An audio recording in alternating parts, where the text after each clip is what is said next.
नमस्कार दोस्तों। शिवपुराण में आपका बहुत बहुत स्वागत है।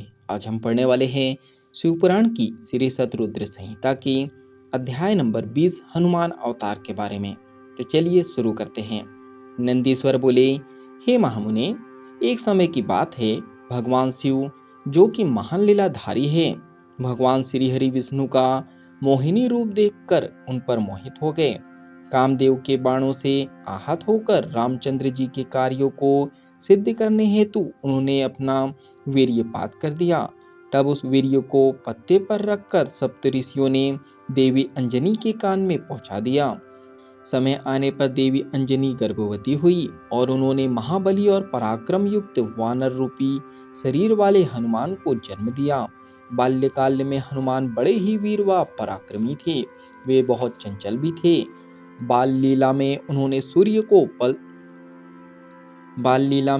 सूर्य को फल समझकर निकल लिया था और देवताओं की विनती पर उसे मुक्त किया। यह जानने के बाद कि हनुमान भगवान शिव के अंश से जन्मे हैं, सबने उन्हें अनेक वरदान व आशीर्वाद प्रदान किए।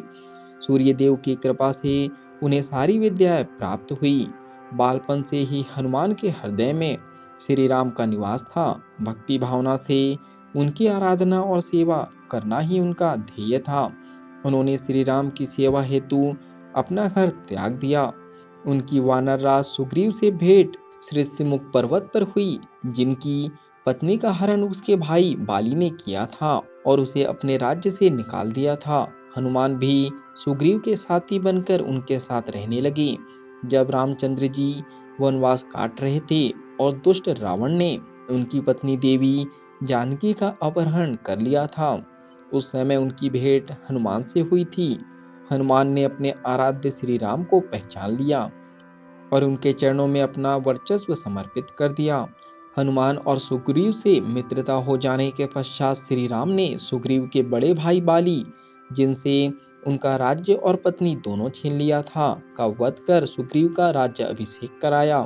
फिर सुग्रीव अपनी पूरी वानर सेना सहित श्री राम की पत्नी देवी सीता को ढूंढने के लिए निकल पड़े, परंतु कुछ पता न चल सका। तब स्वयं हनुमान ने माता सीता की खोज शुरू की तथा समुद्र पार लंका जाकर उन्हें खोज निकाला और उनके आराध्य प्रभु राम का संदेश उन तक पहुंचाया। अपने स्वामी का समाचार पाकर देवी सीता बहुत प्रसन्न हुई। उनका सारा शोक पल भर में दूर हो गया। माता सीता को राम जी का संदेश देकर हनुमान ने राक्षसों को सबक सिखाना शुरू किया। उन्होंने सारी अशोक वाटिका को नष्ट कर दिया, सारे वृक्षों को उखाड़कर फेंक दिया।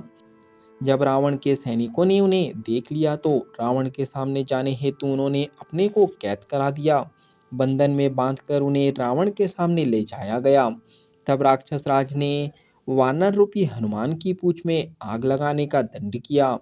जब उनकी पूंछ में आग लगा दी गई तो उन्होंने पूरी लंका उससे जला दी। फिर समुद्र में कूदकर अपनी पूंछ की आग बुझाई। फिर रामचंद्र जी को उनकी प्रिया की निशानी दी। अपनी पत्नी का समाचार पाकर श्री राम बहुत प्रसन्न हुए और उन्होंने वानरों की सेना को साथ लेकर लंका पर चढ़ाई कर दी। सर्वप्रथम उन्होंने शिवलिंग की स्थापना कर उसका पूजन किया, फिर समुद्र पार लंका की ओर प्रस्थान किया। हनुमान ने इस युद्ध में बहुत वीरता का परिचय दिया। उन्होंने हजारों असुरों को मार डाला। युद्ध में जब लक्ष्मण घायल होकर मूर्छित हो गए, तब उनकी प्राण रक्षा हेतु हनुमान संजीवनी बूटी लेकर आए और उन्हें जीवन प्रदान किया। हनुमान ने अहि रावण का वध करके भी राम लक्ष्मण की रक्षा की थी।